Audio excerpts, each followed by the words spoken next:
এই কেকটা বছরের ১ম দিনে করা। এত কেক বানাই, ভাবলাম যে বছরের ১ম দিনে যদি একটা কেক না বানাই কেমন হয়? তাছাড়া আমার বাসায় গেস্ট ছিল আর সেও খেতে চেয়েছিল। এটার পারপাসে আরকি করা। তো ২৫ সাল চলে গেল, ২৬ সাল শুরু হয়ে গেল। ২৫ সালে আসলে জানা অজানা লাইফের অনেক কিছু এক্সপেরিয়েন্স হয়েছে। অনেক সম্পর্ক খারাপ হয়েছে। অনেক সম্পর্ক ভালো হয়েছে।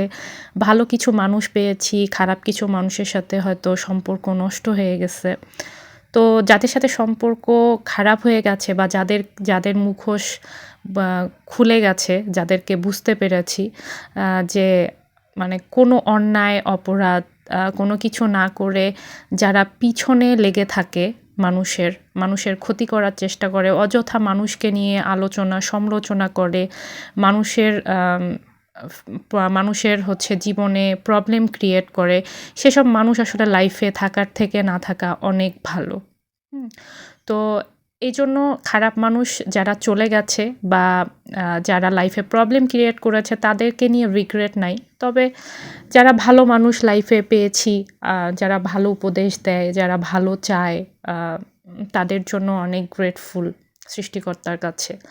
আশা করি এ বছরটা আ খুব ভালো না গেলেও অন্তত খুব একটা খারাপ যাবে না। সবকিছুই সৃষ্টিকর্তার ইচ্ছা আর নিজেদের আ আচার-আচরণ, চলাফেরা সবকিছুর মধ্যেই আসলে মানুষ ভালো থাকে। তো ব্যাড হ্যাবিট গুলো চেঞ্জ করার ট্রাই করব।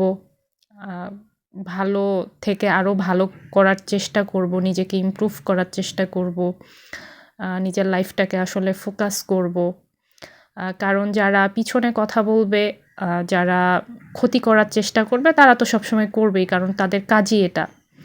আর কিছু লাইফে ইতর মানুষ থাকে, মানে প্রত্যেকটা মানুষের লাইফেই থাকে যে আপনি কোনো দোষ করেননি, কোনো অপরাধ করেননি অথচ আপনার পিছনে লেগে থাকবে, খোঁচা মারার কথা বলবে, আপনার লাইফে অনেক ধরনের প্রবলেম ক্রিয়েট করার ট্রাই করবে। তো সেসব মানুষের কাছ থেকে দূরে থাকাটাই অন্তত ভালো। এর থেকে মানসিক শান্তি পাওয়া যায়। কথায় বলে না, দুষ্ট গরুর থেকে শূন্য গোয়াল অনেক ভালো। অনেকগুলো দুষ্ট গরু যদি থাকে, সেটার জন্য আপনার লাইফটা যদি অনেক প্রবলেমেটিক হয়, সেখান থেকে যদি একদম কেউই না থাকে, একদম শূন্য এমপ্টি, কেউ নেই অথচ আপনার জীবনে শান্তি প্রশান্তি আছে, তো সেটা থাকাই বেটার মনে করি।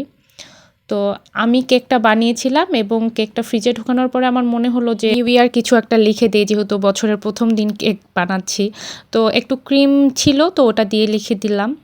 তো এই ছিল আজকের ছোট্ট একটা ভিডিও। সবাই সুস্থ থাকবেন, ভালো থাকবেন। আল্লাহ হাফেজ।